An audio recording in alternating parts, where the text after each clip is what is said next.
একমাত্র সন্তানের ভবিষ্যৎ গড়তে নির্মাণ শ্রমিকের কাজ করছেন জীবনযুদ্ধে হার না মানা এক নারী। বিয়ের 1 বছর না যেতেই গর্ভে 1 মাসের সন্তানকে রেখে চলে যান স্বামী। এরপর আর কোনো খবর নেয়নি স্ত্রী সন্তানের। বলছি নেত্রকোনার দুর্গাপুরের সন্তানের স্বপ্নের ভার বহন করা এক অদম্য মা সুপরিতা পণ্ডিতের কথা। নেত্রকোনার দুর্গাপুর পৌরসভার দক্ষিণপাড়ায় আশ্রয়ণ প্রকল্পে বসবাস করছেন এই সংগ্রামী নারী। স্বামী পরিত্যক্তা সুপরিতা একমাত্র মেয়ে ত্রয়ী পণ্ডিতকে নিয়েই তার জগৎ।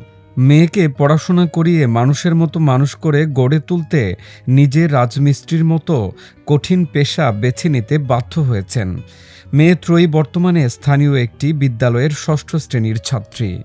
ঘুম থেকে উঠে আমি মুখ ধুয়ে খাই, কিছু নাস্তা করে আমি প্রাইভেট যাই, প্রাইভেট থেকে আইসা গোসল করে আইসা মামাকে মাথাটা আশ্রয় দেয়, দিয়া তারপর আমি স্কুল ড্রেস পরি, মা শু পরিয়ে দেয়, তারপর আমি স্কুলে যাই। আমার ইচ্ছা হলো পুলিশ হব। প্রতিদিন ভোরে ঘুম থেকে উঠে মেয়েকে স্কুলে পাঠানোর প্রস্তুতি সেরে বেরিয়ে পড়েন কাজের সন্ধানে। দিনপ্রতি মজুরি 400 টাকা, তাও প্রতিদিন জোটে না কাজ।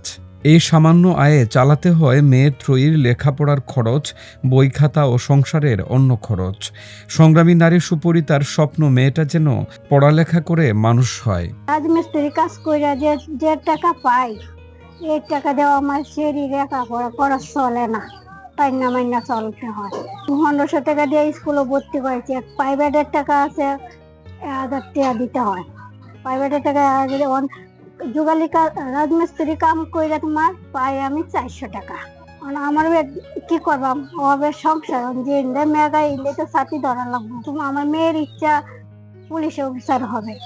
ত্রয়ীর স্বপ্ন পড়ালেখা করে পুলিশের চাকরি নেবে। বড় হয়ে মায়ের সব দুঃখ দূর করাই তার জীবনের একমাত্র লক্ষ্য। মামের এমন জীবনযুদ্ধে পাশে থেকে সাহস দিচ্ছেন প্রতিবেশীরাও। স্বামী না থাকার পরেও মেয়েদেরকে, বাচ্চাদেরকে পড়াশোনা করানোর জন্য একজন মা কতটুকু পরিশ্রম করতে পারে, সুপ্রিয়া আমাদের সমাজের একটা উদাহরণ।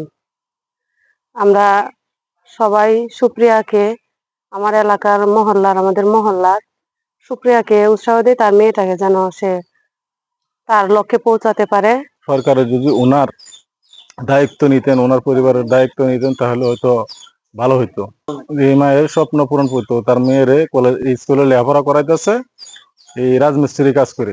লোক হিসাবে খুব ভালো, কিন্তু মেয়েরা খুব কষ্ট করে মানুষ করতেছে আর কি। মাও মানুষ করতেছে, দিদারাও তার বাসার কাজ করে এনে খাওয়ায় মেয়েটার বড় করছে, লেখাপড়া শিখাইতেছে। সুপরিতার মতো একজন সংগ্রামী মা প্রমাণ করেছেন ইচ্ছা থাকলে পথ হয়। সবার সহযোগিতায় পারে এই মা মেয়ের স্বপ্নের পথে আলো জ্বালাতে।